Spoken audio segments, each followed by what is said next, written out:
Dr. Mervyn and Mrs. Barbara Warren began their work in the Seventh-day Adventist Church over 50 years ago. In that time, they have contributed considerably to the spiritual and educational community.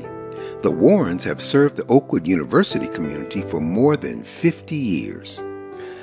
I would like to say half facetiously that it was a matter of business. What I mean by that is I was a teenage seminary student minding my own business, planning to go to pastor in New York City, where I had been extended an invitation. But all of a sudden, I received this invitation from Oakwood University, Dr. Garland Millett, president, and he invited me to join the faculty in the religion department. How did I come to work at Oakwood University? I've always been here.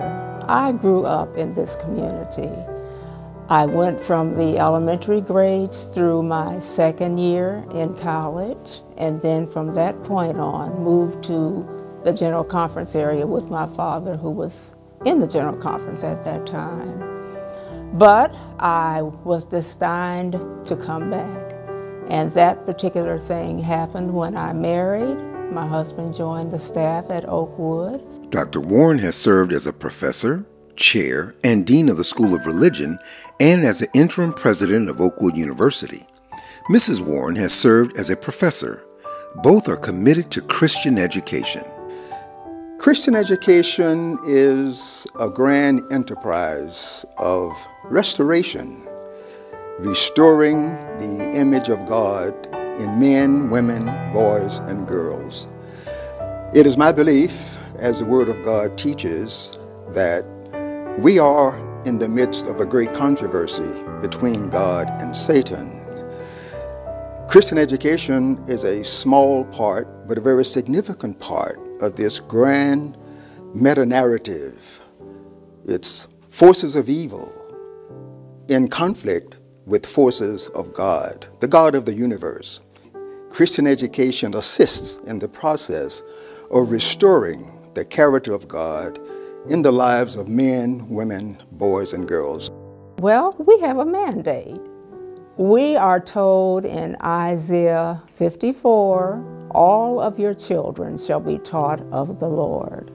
I took that to heart, but I just didn't think it applied to my children.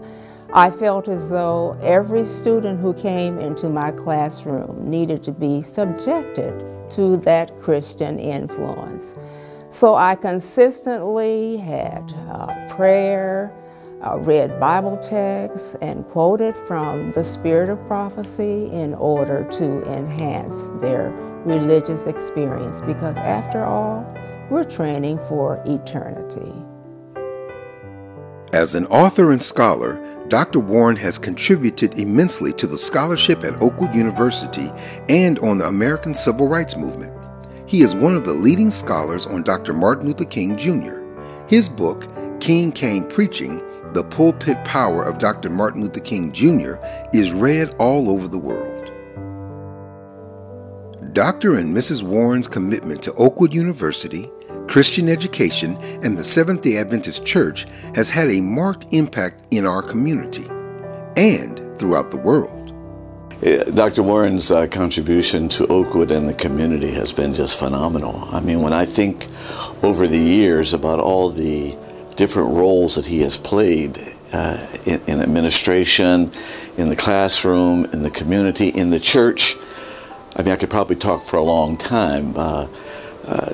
I almost think of Dr. Warren as, well, years ago there was a book written by Thomas Bolt called A Man for All Seasons.